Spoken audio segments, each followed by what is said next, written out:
Good morning, guys. Well, today I'm working on the floor of a dinghy. I bought this dinghy a year ago and it's had a bit of a slow leak on the floor ever since. Well, a slow leak turned into a fast leak, and ultimately it came to the point where I couldn't do any harm by investigating.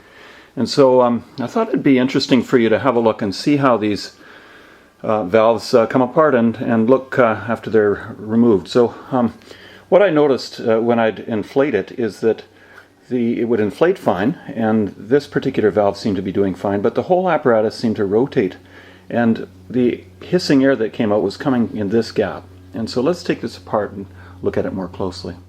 Now, the trick to getting this off, there's two things. One is you can buy a special tool that'll bite into this and hold it properly, but I don't have the tool, and it's a little outdated in view of the fact that this is an old device.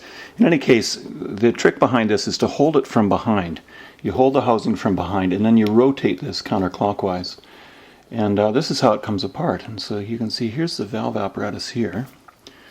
And look at this. When you can lock these valves open, and watch what happens. You push in and rotate counterclockwise a quarter turn, and that's how the valve opens. You can see there's an O-ring here. And this whole seat comes down to allow it to deflate completely. And then when you want to open it, or want to seal it off, then you can put it closed. Now this looks entirely fine. I'm going to clean this up, but this looks like it's working normally. And now if you look at this here, you can see that there are threads on the inner aspect, and when you hold it from behind, you're holding that back piece in place. Now what struck my eye is this edge here, which looks ragged and chewed, and to me that looks like a manufacturing abnormality. And so it's probably not a big issue, the problem, but if you look closely you can see this is where it's been seated. It's pushed over to the side because of this ragged edge here. So when they glued this in together in the manufacturing process, it left a little edge proud, and that pushed the apparatus over, and so the seal is fine on this side, but on this side the seal is not great at all. And so I think what I'm going to do, I'm going to trim this part off, and then I'm going to slide it back into place.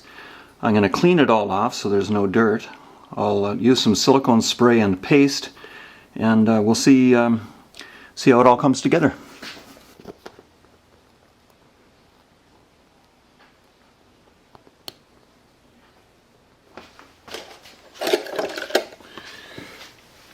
This is just a mild detergent, Simple Green. Just trying to get all the debris out of the way.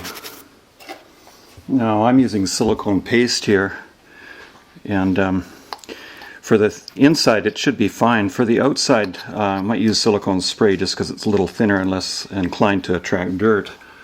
So we'll just smear this on both the inside and the outside.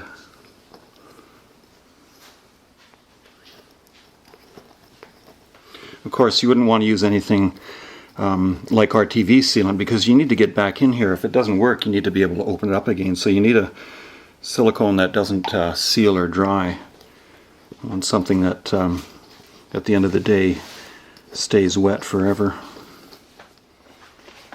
Alright, now let's carefully slide this back into place.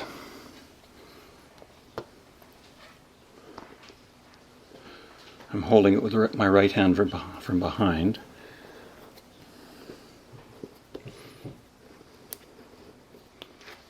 Now let's pump it up and see if it holds air. Well, it's been a few hours now and it's still hard as rock. I'll let you know how it turns out over the longer term, but I'm going to call this a fix, at least temporarily. So if this video helped you out and you want to see more of them, then hit like or subscribe or leave a comment. That kind of activity makes it easier for others to find. Thanks for watching.